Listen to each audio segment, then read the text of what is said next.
o ye bayini fo fana ye awɔ ka bɛɛ lajɛlen fo o ka ɲi troisième dame o ye ba min ye a jɔnni ba min kɛ o ye Ami Gino ye awɔ quatrième awɔ o ye Tata Kane awɔ n ye ba min de bila Tata nɔ la cinquième awɔ o ye Madame Damele Simone awɔ sixième awɔ min bɛ to k'an dɔgɔya Madame Siribe Maya Maya a banna a ko banna a banna Yusu ka dɔn kunnafoni caman bɛ an bolo kɔrɔ tiɲɛ n y'a fɔ n ko waati sɛbɛkɔrɔ kɔrɔlen don i ka dɔn indicateur du nouveau an n'a ta tiɲɛ Daramani Alu Kɔnɛ ko Asimi k'a bɛna taa fo min a bɛna an sɛnsɛn ka taa fo yɔrɔ jumɛn jusqu'où ira Asimi Daramani Alu Kɔnɛ a kuma bɛ a ko kɔni da la a ko kunun ko a ma dogo maa si la min ye k'a dɔn k'a fɔ Asimi Goyita ye k'a y'i kali ka siɲɛ k'a fɔ a kɔni na furancɛ fanga in kɔni bɛɛ lajɛlen kɔni kɛ lafiya kɔnɔna na ni nka kuma mugu n'o ye discours ye ka se k'o cari Yusu o senfɛ ŋaniya min b'a la a y'a bɛɛ lajɛlen mada kelen kelen a ko i k'a dɔn baaraw bɛɛ lajɛlen bɛna kɛ i n'a fɔ laɲini min kɛra i k'a dɔn an kɔlɔsibaw fɛ fo ka taa se jamanadenw ma k'a n'a bɛɛ lajɛlen bato o dɔ la kumaba ye kalafili ka kɛ a waati la ka bɛn n'i k'a dɔn waati kofɔlen fana ye a ye layidu ta k'a fɔ ko baaraw na kɛ a ko laɲini min fana kɛra i k'a dɔn diɲɛsirigɛ naani tɔnba fɛ n'o ye ka taa o taasiraw fɛ n'a bɛ wele ko engagement o k'a na o bɛɛ lajɛlen bato a ɲɛmɔ koyi layidu taara i k'a dɔn Asimi Goyita fɛ ni k'a kale ka siɲɛ fasoden kelen-kelenna bɛɛ lajɛlen ɲɛkɔrɔ Yusu fasirikɛba Daramani Alu Kɔnɛ a ko diɲɛsirigɛ naani tɔnba n'o fɔra a bɛ hakili jigin Faransi la nin waati in na Faransi i ka dɔn dɔgɔkun dɛmɛlen k'olu kɔni y'a jira k'a fɔ u ka finitigiw n'an ka finitigiw tun bɛ ka jɛ ka baara min kɛ k'u n'u baara kɔni gulo olu n'u ka baara kɛ u dama na a ko min ye k'a dɔn k'a fɔ kuma mugu in kɔni tɛ ko ka baara ni i k'a dɔn k'a fɔ wale ka taa ni ɲɔgɔn ye ko n'o kɛra ko baaraw bɛɛ lajɛlen bɛ se ka sen sɔrɔ i k'a dɔn furancɛ fanga in kɔni kɔnɔna na bi i k'a dɔn k'a fɔ bonne chance i ka dɔn Goodluck Jonathan n'o bɛ Goodluck Jonathan ko fɔ CEDEAO ka ciden k'a nana i ka dɔn anw ka jamana kɔnɔna na dɛ a nakun na belebeleba bɛna kɛ fɛn min ye o ye jamanakuntigi hali n'a sɔrɔ a nisɔndiyalenba tɛ a kɔrɔ kosɛbɛ k'a kɛ ni ko mun fanga bɔsi kɛra cogo min na ani k'a dɔn k'a fɔ kow donna cogo min na ni ka bɔ cogo min na o kɔni kuma kɛ olu fɛla ba ye ten kosɛbɛ Yusu nka ko a kɔni min na anw ka jamana kɔnɔna na hali n'a sɔrɔ Badawo ale ni ka dɔn Mukutari Wan na fanga kɔni bɔsira olu la Yusu an bɛ waati min na i n'a fɔ sisan Asimi Goyita ale de ye ka dɔn furancɛ fanga ma ɲɛma Yusu Daramani Alu Kɔnɛ ka kuma la a ko ale bɛ a yɛrɛ ɲininka ko Asimi bɛ i k'a dɔn sɛnsɛnli la nin waati in na k'a bɛna i mɔnbɔ ni ka taa dan yɔrɔ jumɛn fɔlɔ ɲininkali tɔ min kɔni bɛ o yɔrɔ kɔni na diɲɛsirigɛ naani tɔnba kɔni olu kɔni i k'a dɔn k'a fɔ Asimi kali k'a don ka se k'olu ka laɲiniw fana sabati a ɲɛmɔ a ko k'a kɔni ma tigɛ a daw da la Yusu ko fɛɛrɛw kɔni i ka dɔn waati ka gɛlɛn kosɛbɛ Asimi n'a ka baarakɛlaw bɛɛ lajɛlen mɔ bari sabula o kan ka fɛɛrɛ bɛɛ lajɛlen kɛ dɔgɔkun nata ka laɲiniw k'olu bɔ a da fɛ dɔɔni dɔɔni maa mun bɛ woyi ni woyimaden la olu ka laɲiniw ka se ka sabati n'o ye dugumamaw ye maa mun fana bɛ yen n'olu bɛ ka dɔn jamana kɛrɛfɛ n'o ye an dɛmɛbaw ye ka se k'olu ka laɲini kɔni sabati ko kɔni filɛ nin cogo in kɔni na gouvernement kura kan ka sigi sen kan i ka dɔn danaya dara Choguel kan dɛ Choguel Kokala Mayiga Daramani Alu Kɔnɛ dakurunya kelen ko dɔgɔkun nata k'a laban na gɛlɛya dɛ dɔgɔkun nata a gɛlɛya Ala y'a nɔgɔya ba ye min ye i ye min fɔ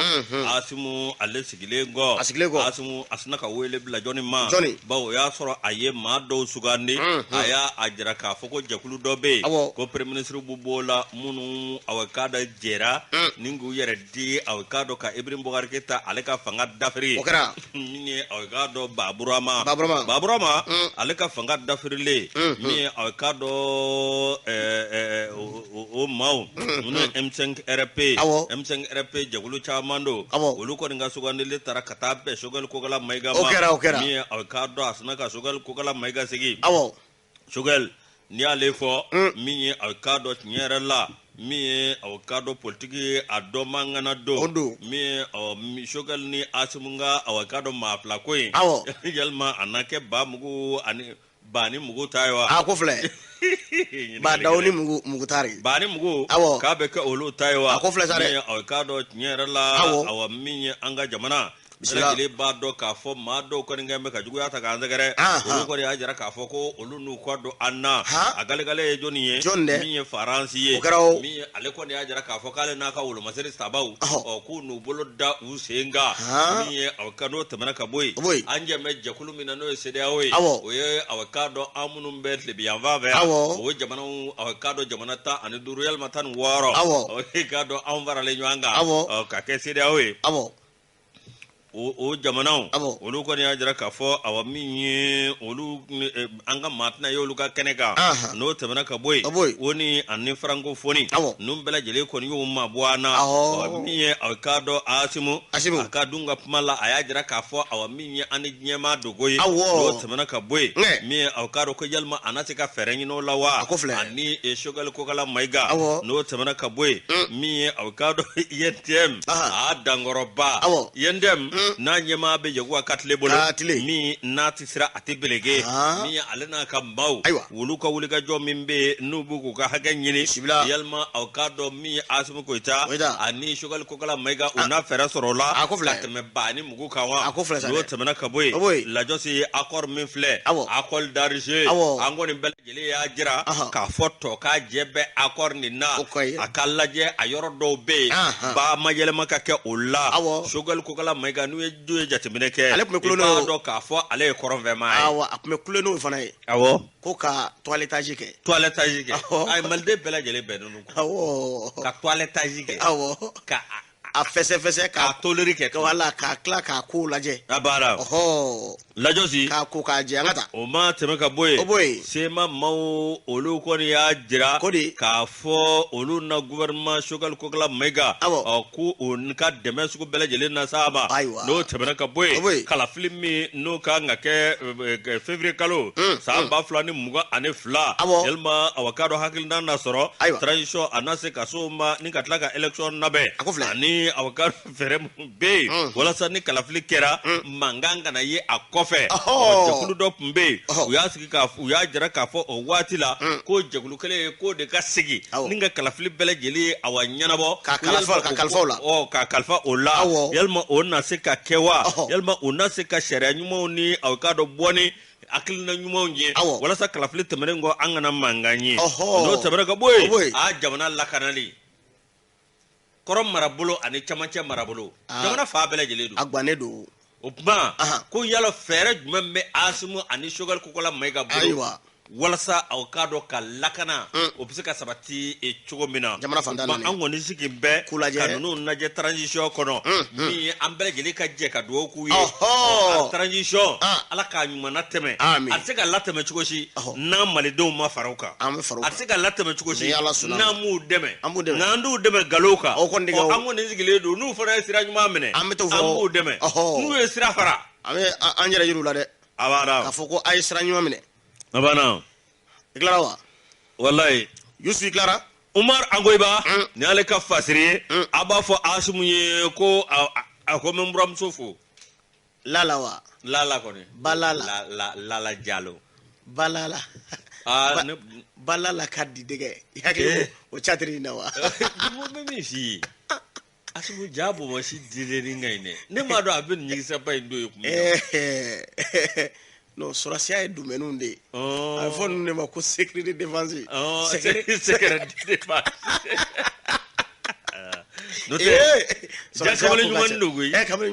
Monsieur le Président, nous avons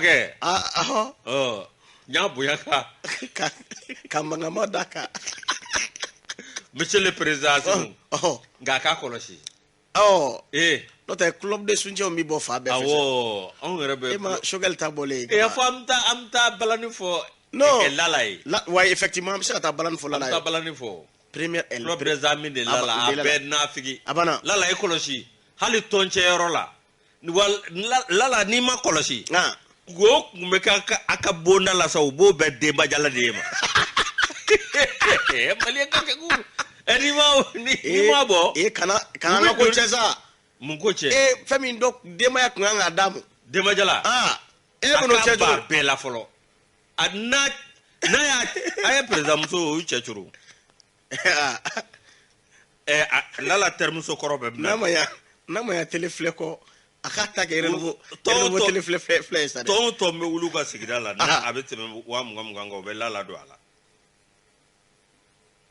lala ni lala kone ni aka kungo fenfe be deme mimena o deme mena na bisara de wa olu do mo kilometer la gati ni che chokoche lala ikoloshi ko wati mina ka be fangala ka lala ikoloshi I know iye kuma fa ya bramso lala ikoloshi awo am bramso lala ikoloshi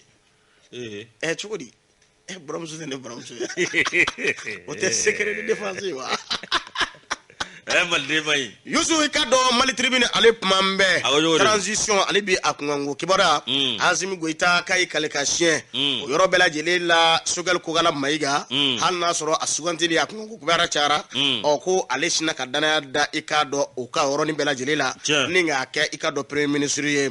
ko do akun demele kuma chara fa bela jele ve dana dara ikado Azimi Goita ka cabinet do akun demele cour constitutionnel ko ni ve ka ke ni fanga boshi mingera ninga boba dawbolo ninga boy ka do mugutar bolo fana Yusu Asimi yere ayi ngolo takui ayi sigi ka do ka fo ngolo ikado akani wati na fasirike ba ko ne ajira ka fo oro bela jelila mamu mbe no ka nga dana da aka ninga ablasrani jamana atabiane ataburo bela jele ani sarakisa o kase kulu nyefo o bara bela jele kara kunungo ma chama mbora akalama Yusu fasirike ba ko sarakisa ye femi mvo anyedo mbo pumekene kono olu e chama mvo akodala jamana nyema ya bara ukanga ke chugudi ikanga jumeni jumenke ika bara bo ukanga ke jumeni jumenye maani fi ni gara jamana nyema ikangi frati fe jumeni fe jumena uya bela jele madani nga nyefo ikado Azimiye okoni yuso ni shike fe minga foro obe jumen ngufo akoni gara jamana nyema o bara mena dimoni wati na yuruyuru o kalali kika barai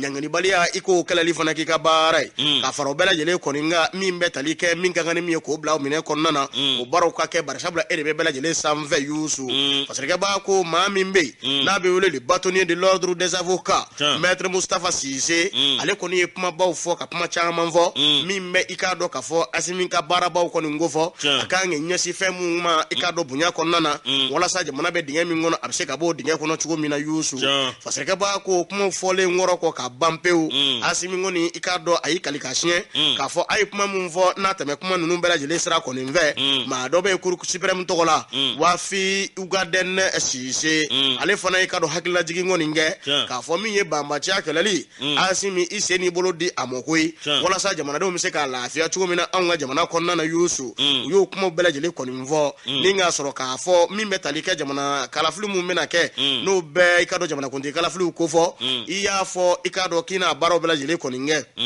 ina fo afara chugo mina wati min fora kana pa o wati kuna wati ko fo le baro bela jele ka se ka ke ka bene oye kalafli nyima ngabo anga jamana konnana fo ma wore kinyamanda anga jamana fe ka fo kan gunta do ko nunu me se ka ninge ako ikado Asimi Goita ayo laidu di o bela jele la o yuso ni sigi fe menga tuguni ako ka ayre de mani nyuanche la kana balia besina ako yere de ma telefona be Asimi kele mi ngara jamana nyama e ninye anunu kele ki kuna doni yekui ako mi ye ka do ka fo covid-19 bana juguba mi mantula jamana de ungisi ka bo bana indoroma ika fero ni dabalu sigi singa wala sa baro bela jele ka sega sabati Asimi Goita ika do ka ko ni laidu ta ka fo awe kuma mi mfo nye kuma mbela jele me na bara bela jele ke ina fo aya la yini chumina o yana ngata yoro jande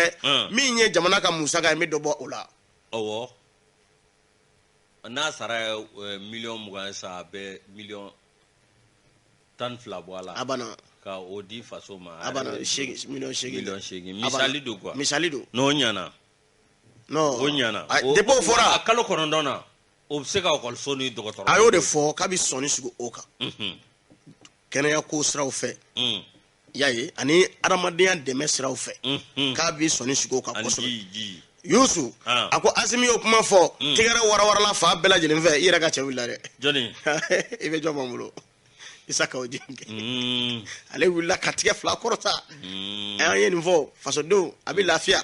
Yusu Asimi ni puma info aboro orola ako ikado benga sima mi tegeno blakela Alger no be Alger fa ba ko fo sam bafla anetanu nuru kana tama no fe alawale ali baraw be se ka sigi singa chugumina no bela jele kera kalo tani shegi mi mvora ko furache fanga ka titemo oka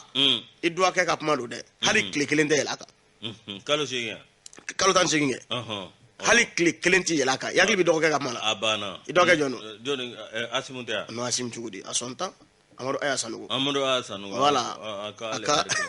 ale fo mais ma sɔn ale ka to ni ko i ka dɔn ani ko Faraɲɛ fanga yɛrɛ tɔ tora kalo 9 bɔ ɲɔgɔn koyi Asimu kɔni ye ka dɔn ka fɔ a ka discours kɔni ngala ka bonyaw fɔ ka karamaw fɔ maa mun ye ka dɔn danaya d'a kan n'olu kɔni ye a bilasira Yusu ko bɛɛ lajɛlen ka dɔw ba a ye o yɔrɔnin bɛɛ lajɛlen kɔnɔna a ye baaraw sigi sen kan a ye i ka dɔn M5 RFP olu ka comité stratégique maa ɲɛma a fɔ Sogɛli Kokala Mayiga a sina ka danaya da o kan ni k'a tɛgɛ nɔ bila kɛ ayiwa e bɛ bila ba mugu nɔrɔ ne yɛrɛ bɛ bila bandaw nɔ la a banna an bɛ min kɛ sisan sa fasodenw a y'an dɛmɛ ni duwawu ye an ka se ka baaraw bɛɛ lajɛlen kɛ k'an ka duwawu bɔ u ye su ani tile nka u k'u hakili to fasodenw na baara ka se ka kɛ wari ka circuler fa bɛɛ lajɛlen fɛ bɛn ka sabati a kana kɛ maa damani kan tɔnɔ bɔ ye tɔw ka kɛ gɛlɛya kɔnɔ maɲi dɛ n'o tɛ an y'o ye Mali la yan dɛ an y'o ye dɛ cogo di n'i tɛ i tɛ madame fɛ i ni n denkɛnin tɛ kan kelen na n yɛrɛ m'i wele e tɛ kɛ foyi i ti wari sɔrɔ i ti foyi l'homme qu'il faut à la place qu'il faut donc an b'o fɔ Asimi ɲɛna an b'o fɔ Sogɛli Kokala Mayiga ye donc M5 RFP kangarida kan ka ɲɛsin ma kulew ni wulikajɔw kɛra fa bɛɛ lajɛlen fɛ bi minɛn fɛnsɛnna aw kɔrɔ sisan donc il faut faire tout parce que M5 mɔgɔ parce que ne ye fɛn dɔ ye M5 mɔgɔw bɛna fɔ an bɛɛ tun bɛ M5 na Sogɛli kɛra Sogɛli bɛ baara de la et puis min man di ne ye M5 RSP mɔgɔw de jɛra k'a fɔ ko majorité kɔni ko Sogɛli Kokala Mayiga cours d'université tɛmɛnen ne ɲɛ bɛ Cheikh Umar Sissoco ninnu na k'a fɔ ko ale ka fɛn t'a la an sɛgɛnna Cheikh Umar Sissoco ninnu t'a la mais l'autre jour là an sɛgɛnn'olu t'a la micro trottoir dɔ kɛra a fɔra ko yalima ko Sogɛli sugantili k'a fisara cɛkɔrɔba dɔ ye kuma dɔ fɔ kuma in kun ka gɛlɛn dɛ a ko kuma bɛɛ M5 bɛ bɔ mais u bɛ kuma dɔw fɔ a ye minɛn d'u ma an k'u lajɛ n'a sɔrɔ u ta ye faso ko ye walima n'a sɔrɔ u ta ye fɛn ko de abada donc an fana bɛ k'u suit an bɛ k'u suit donc ballon b'u ka kan na maa dɔ fana bɛ yen k'olu ma content ko Sogɛli kɛra mais non association mana kɛ cogo o cogo il y aura des frustrés donc an b'olu to yen ala ka mun naja lajo sa mi sɛbɛn da sɛbɛn min n'an b'a ta o ti dɔwɛrɛ o ye reporter Nduakɛ ladiri Nduakɛ ba n'o ye Kasimu Tarawele a k'a dɔn ale ka gafe don Gabriel Cenu ale kumanen don Gabriel Cenu dimina dɛ a ko i bɛ a k'a dɔn min ye maa dɔn maa min n'a bɛ komi nɔnzi i k'a dɔn a don o don bɛna a b'o fari da o ti dɔwɛrɛ ye o ye k'a dɔn maa min n'a bɛ so wele aw k'a dɔn maa la ni ka tila ka fali wele la o ti dɔwɛrɛ min ye Isa Kawoje min aw k'a dɔn maaw dabali banna kununko dɛ min ye tiɲɛ yɛrɛ la jɛnti dɔn k'a ban malifin aw k'a dɔn tiɲɛ yɛrɛ la i bɛ ko la aw k'a dɔn min ye diɲɛ ɲɛ b'i la i bɛ ko la aw k'a dɔn k'a fɔ maaw bɛɛ aw k'a dɔn kuma caman fɔ nka min ye 4e vice président CNT Isa Kawoje ale aw k'a dɔn a kɛn bɛ nkɔrɔ kunkolo ye koyi a tɛ dogo najisi la min ni maa kofɔlen i hakili b'a la aw Amadu Tumani Ture o ka fanga waati ye aw Code de la famille min nana min aw k'a dɔn o waati a farala Usas Leclerc Mamudu Diko kan a yɛrɛ ka fɔ la ale k'a dɔn aw min ye diinɛma dɔw u ka Amadu Tumani Ture a wulikajɔ sugu bɛɛ lajɛlen kɛ min ye aw k'a dɔn o conseil islamique o y'a sɔrɔ a bɛ Mamudu Usas Leclerc Mamudu Diko nɔfɛ i ka du jɛra ko kɛlɛ kɛ a ma ɲɛ Amadu Tumani Ture a kɔni hakilina min n'a kun bɔra ka ben a y'o sama ka bɔ yen Code de la famille a y'a bɔ a ma min ye aw k'a dɔn 2012 Amadu Tumani Ture ale ka binni fɛ min aw k'a dɔn ni maa kofɔlen ko y'a sɔrɔ a bɛ Usas Leclerc Mamudu Diko nɔfɛ n'o tɛmɛna ka bɔ yen o ko bɛɛ lajɛlen nana kɛ ko Isa Kawoje kelen ni hakili b'a la ale de y'a ka guloki bɔ k'o yɛrɛkɛ Ibrahim Boubacar Keïta k'a ka taama kan o kɛra bof cɛ Mali binna koyi Mali sara yɛrɛ cogo di mais n'a fɔra ko ninnu sugu de bɛ Mali politique animer la sisan c'est grave non Mali bɛ fɛn a tɔgɔ bɔra fɛn dɔ de kɔnɔ bi n'o ye transition ye an bɛ crise dɔ de kɔnɔ c'est à dire fo adamadenw k'a bila fasodenw k'a bila u hakili la ka fɔ c'est à dire transition ye waati kunkurunin de donc ni transition bɔra ye sisan mun bɛ se ka baara kɛ o bɛ dɔn n'o de fɔ ko bɛɛ k'i jeniyɔrɔ fin ni cakɛda min dir'i ma Mali to bena ke a mɔgɔ labɔli min kɛ ni mɔgɔ ma tugu a nɔfɛ a tugura maa ma fɛ non mɔgɔ ma nɔfɛ campagne na mɔgɔ tugura nɔfɛ mɔgɔ ma taa munna ne b'a fɔ mɔgɔ tugura nɔfɛ c'est pas parce que k'i ka kuma ko kari me mun fɔ ni M5 RFP jateminɛ bi politique mɔgɔ mun b'a kɔnɔ ka di mun ye mɔgɔ mun na bɔ n'a fɔra k'u bɛɛ k'a la bɔ o tɛ se non mais an ka fɔ kuma si fɔ yan nɔ a taara ni président tɔgɔ min ye bɛɛ tun bɛ taa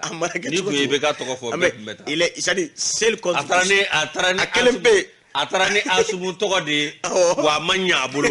maa si ma taa i k'a dɔn awɔ min ye kana fɔ k'i bɛ Isa Kawoje solona don Lagos awɔ k'a dɔn an ka tɛmɛ ni kunnafoni ye awɔ k'a dɔn Isa Kawoje a nana u nana ka na jɛkulu dɔ sigi k'o to da Usas Leclerc Mahamudu Diko la i k'a dɔn Isa Kawoje an bɛ bɔ min kalama a y'a da kɛ k'o ci o y'a sɔrɔ awɔ k'a dɔn a ye da kɛ k'a bɛ M5 RP ci a ma se cogo la hali olu maaw ma jate i k'a dɔn awɔ min ye o Isa Kawoje ngele min awɔ k'a dɔn a taara ka taa jɛkulu dɔ sigi Mahamudu Diko Burankɛ ACRT awɔ Mahamudu Diko Burankɛ tɛ wa ni Dɔgɔma ni kɔrɔmatigɛli donna Buraya la o tɛ Buraya bilen non a Burankɛ don non a denmuso de b'a kun non Lajosi awɔ k'a dɔn a nana don M5 RP la a de fɔlɔ ye dama suɲɛ k'a fɔ awɔ k'a dɔn yɔrɔ lajɛ dɔ kɛra o y'a sɔrɔ awɔ k'a dɔn min ye maaw bɛ palais de congrès kɔrɔ la i k'a dɔn awɔ min ye a ye dama suɲɛ ka min ye awɔ k'a dɔn jɛkulu in ci n'a da ye a ma se k'o ci cogo si la se ma se maaw olu y'a gɛn fo ka wulu sɔ a nɔfɛ ka tila ka bugurinjɛ jojo a nɔfɛ Isa Kawoje a nana ka na ACRT sigi ACRT min Asumu Mahamudu Diko bilara dɛ Asumu min ye aw k'a dɔn l'imperturbable le patriote min ye le stratège Asumu Koyita i kɔlɔsi Asumu n'o tɛ dɔ la awa k'i tɛ foyi ale ka tanu ni ka Isana yɛlɛ ani k'i Isana jigin o bɛɛ bɛ ɲɔgɔn da fɛ bon n'i bɛ nɔnɔ min i da bɛ fɛn kelen de ma mais e bɛ nɔnɔ min kuma ka ca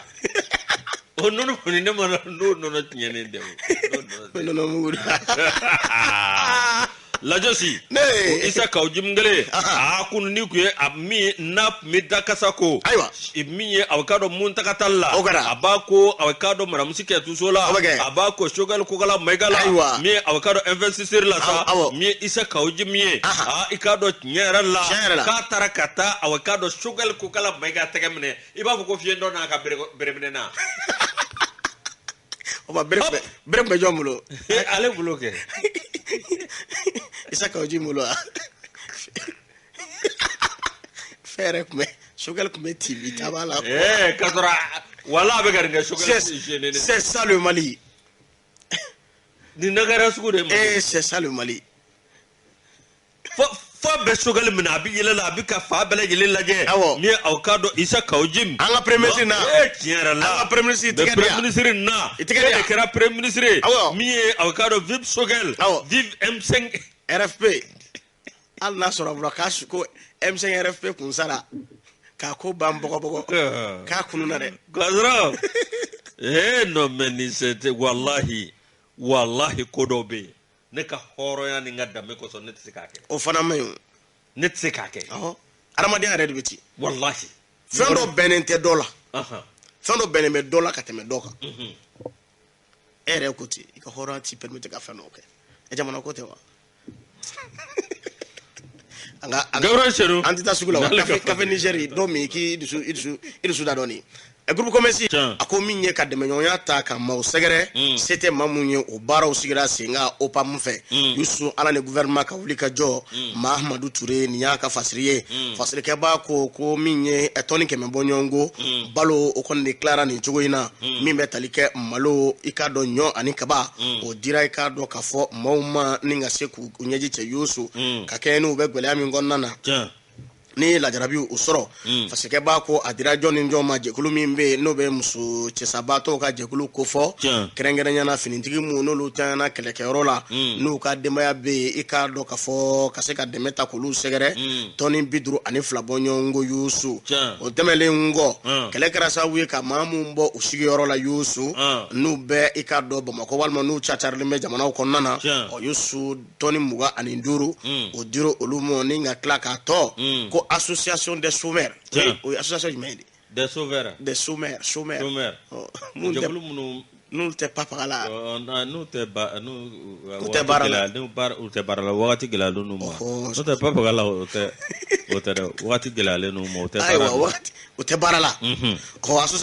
association des chômeurs. Kododiro Olufana Mayusu. Parce que ko minye la commissaire adjointe à la sécurité alimentaire, Madame Diko Massa Diané, ale de ni baran sigi singa tratado kalo kle folo, soin kalo samba fla ani muga ani kele. Direction de l'office des produits agricoles du Mali la na corona abe opamu aboko fo. Ni mbalo ngoni ndira ni nchogo na ninga kla msochata bagato mumbe no lo efinitigo muso no sara kelengarola ukadema ya to kase ko lu nyaji che yusu association des chômeurs ka dodo oluma mamu fana be ni kelekera sabu ko lu bo osigorora no charchar lembe jamana kono kase ka dodo uma minye ikado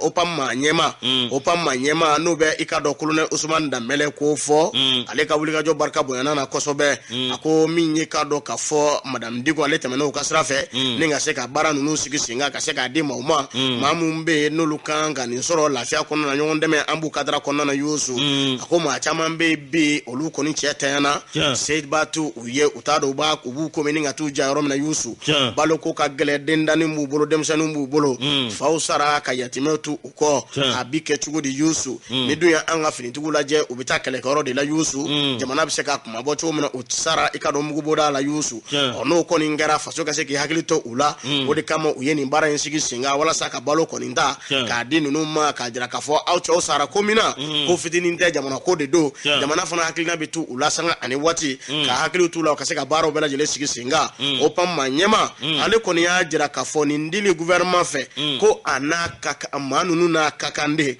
odi kama uyata ka du uma ukase ku nyeji uche ukase ka don ka fo uche utana nga uche utana faso ko de la o bara mu mesikira singa ni wati na ba bla o mine kono wati ka gele bela jele ba ado wati ka se ka ta uka doni oni mbolo damana ni soro la gouvernement fe ni nga din nchoina ukase ku nyeji che ko bela jele ba do kongo bi ka sense doni oni mi ke so we ni nga ikado ma chama ngone nafa akoko ni ndala o fasirika ba ko mamumbe ni bolo diro oluma oluka puma sendigi no be musulaka ko fo Madame Keita Janaba Keita ale ko ni ngane nyima mbay mi mboro anga jamana famo yoro ko foku wale nyima ndo olu abe foli du uma ka jira ka fo bolo dira ko ka do dami fe akuna do o dafe maw nyeji ka se ka che bonya konnana nyongo ndeme konnana yusu desani ala kan kuna ja amin Mahamadou Touré ale ka fasire ni ya mi mo le gidio kono ala kanguna ja mi alibe maliko do de lajosi jakulu do wulila olu fana ba fe ku kwada shogal ko kala maiga kwala o jakulu suma go dugumaje aywa ni mi ma dabali ba iba jakulu dowa na jara jamana ka ci anga sirata la na jara gele aka va anga sirata la fa bi rombina angoni bi je katai mi o kado awa mi gato claro amanda soro kayala nema fode patri ba de afo ko à la primature déjà des voix politiques s'élèvent pour réclamer leur part du gâteau suma ko dugumaje sogal yere ka ale sogal mi ma te bureau la folo fami bigi yere no ma ja asina hala mame la josi ni awgado nyere la nunu ne tara kata pyramide du souvenir la akara arabado jengalo tlefla samuga bafla dum gani kele alliance pour la république APR coalition des forces patriotiques COFOB alliance pour la démocratie au Mali parti africain pour la solidarité et la justice adema PAJ akado awami force démocratique pour la prospérité FDP Mali FDP Malikura aywa ada Mono Bora parti pour la renaissance à la D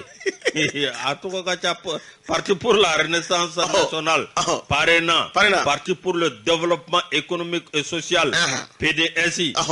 mi Union Malienne du Rassemblement Démocratique UMRDA ikado nunu de wuliledo mi awkado munu nukumbe ibir bogar keta nofe o yo klege fangala ye mana dengasa anga siratala ni awkado angoni ngo mi awkado nyere la an yoro ka soro dro mi angoni nta ami fanga bela jele fe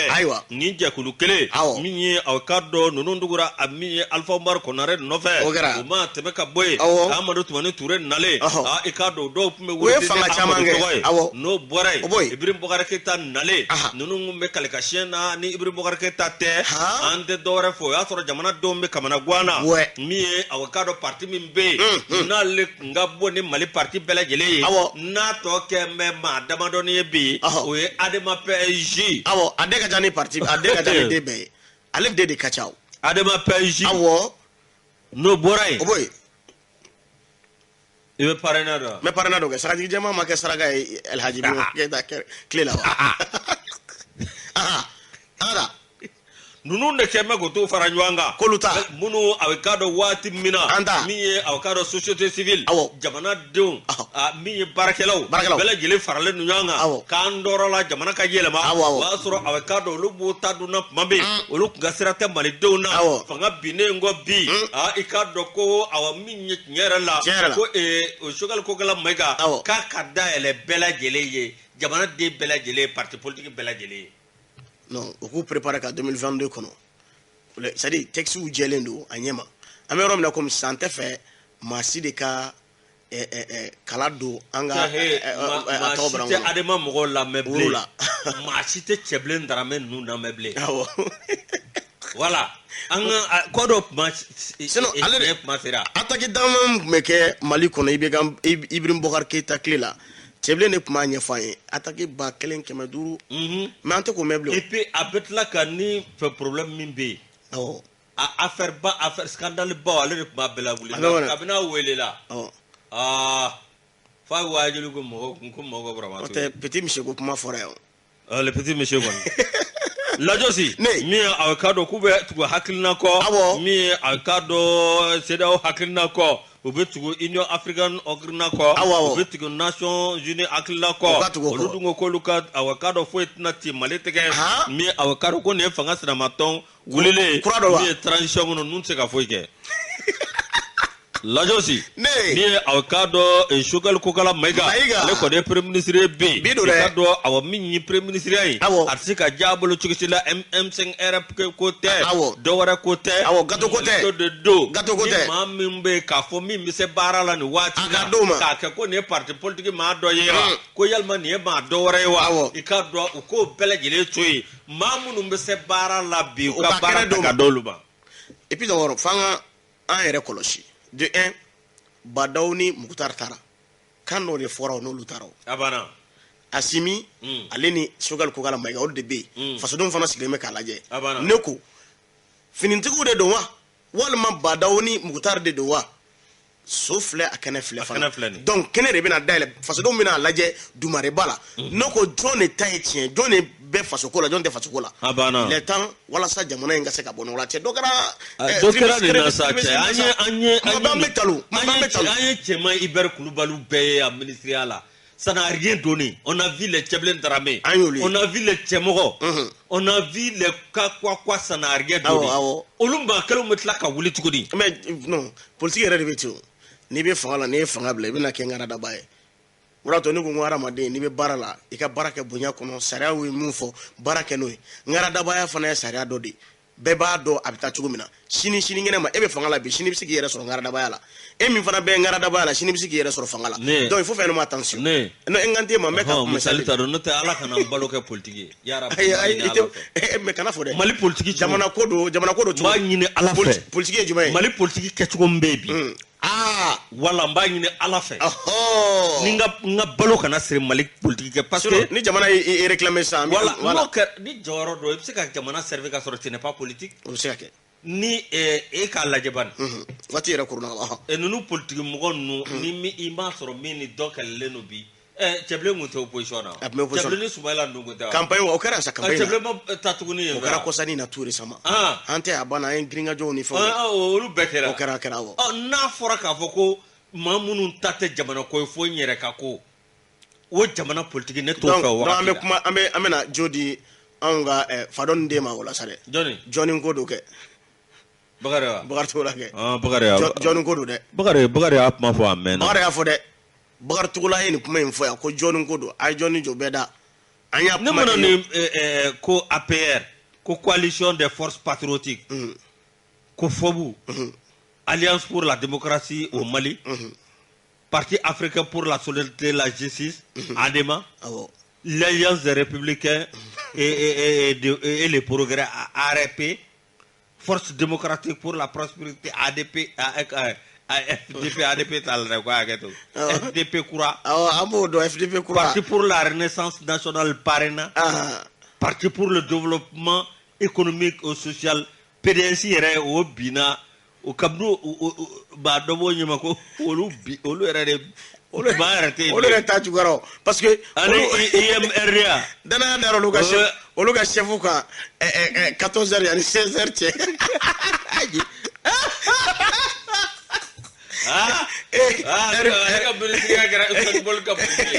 fila ministériya 2h45 minutes non ngo histoire c'est-à-dire histoire yɛrɛ a kɛra ɲɛna quoi. Félicitations ci ɲɔgɔn ma. Félicitations an na kɛru kɛ félicitations ini ni ngaka ini ku fota wallahi ma kɛ ka tiɲɛ don nɔrɔ ko ba da tara ko gouvernement de jura ko wa barkate ni cɛ in na bu kelen mun y'a fɔ dɛ kanya do barkate na mun ye félicitations olu kelen ni gila sigi olu klara ko barkate ni cɛ in na ko nin tɛ foyi an ŋaniya de an ŋaniya de wayi ka sɔrɔ maldenw an ka sabali c'est-à-dire histoire de don fo mɔgɔnfin ka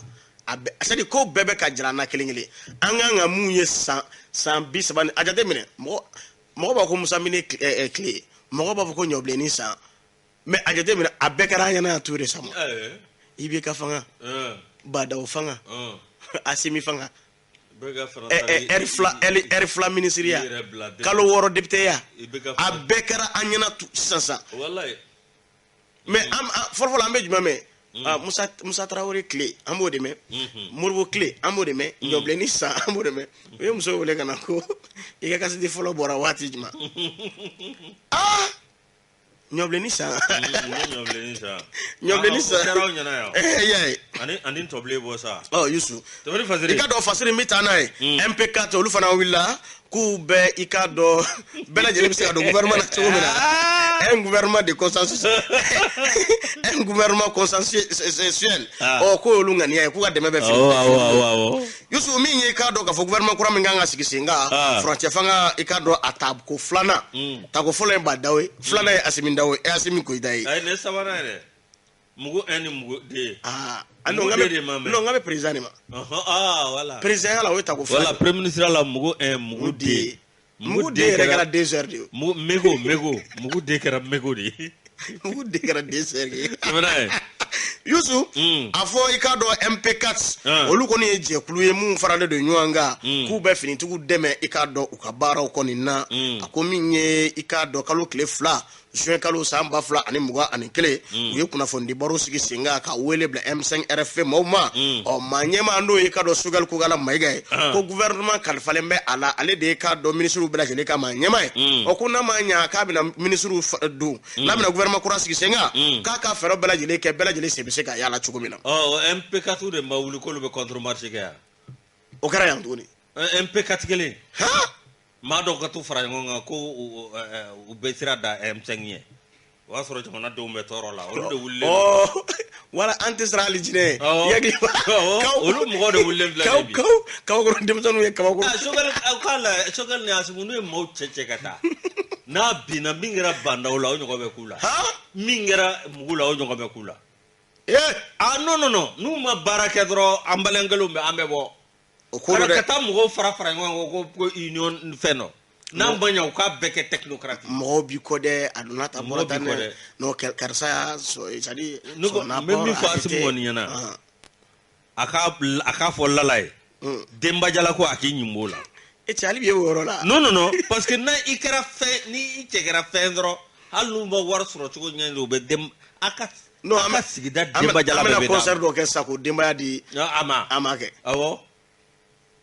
seli bɛ ka se awɔ u bɛ ka zikiri kɛnɛ sigi ko o bɛɛ ko ye ala ko ye ko bɛ ala ko tɛ nakariya ko de don a bɛ dɔw lase denbaya bɛ di o bɛ dɔw lase jamana ma Asimu furumuso ma président de la république furumuso n'o ye madame Koyita Lala Jalo ye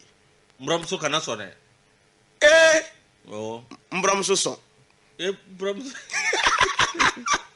Yusu ka dɔn MP4 a ma ɲɛma Abdoulaye Keita i ka dɔn Ambaladugu Keɲeba o Abdoulaye Yusu ko kalo 8 kelen kɔrɔ kɔ Yusu Tibi Taba ni ka dɔn wulikajɔ kɔnɔna transition min n'a ɲɛma kun ye Badawo ye ale ni Muktar Wan n'o kun ye premier ministre Yusu k'olu kɔni nka i ka dɔn k'a fɔ baara ma ta se ka sen sɔrɔ ka ɲa bibi na i ka dɔn fanga kɔni falen na maakura mun nana k'u ka dɛmɛ bɛ u yɔrɔ n'o bɛ Asimi Goyita ale ni ka dɔn Sogɛli Kokala Mayiga ko fɔ Yusu MP4 olu kɔni y'a jira k'a fɔ k'u bɛ farancɛ fanga ma ɲɛma k'a fɔ ni ka wale ɲuman a ka faso jɔ la a n'a ka wulikajɔ la fasodenw bɛ se ka fara ɲɔgɔn kan cogo min na ni ka finitigiw bɛɛ lajɛlen fara ɲɔgɔn kan bonya ni karama kɔni kɔnɔna na a ko danaya min dara ni k'a di k'a da i ka dɔn M5 RFP kan ko danaya minɛ in ka kan ka lafa nka a bɛ lafa ni jumɛn ye o de ka dayɛlɛ i ka dɔn maa bɛɛ lajɛlen sen bɛ se ka don gouvernement na bɛɛ tɛ bɛɛ ye u kana dayɛlɛ bɛɛ an tɛ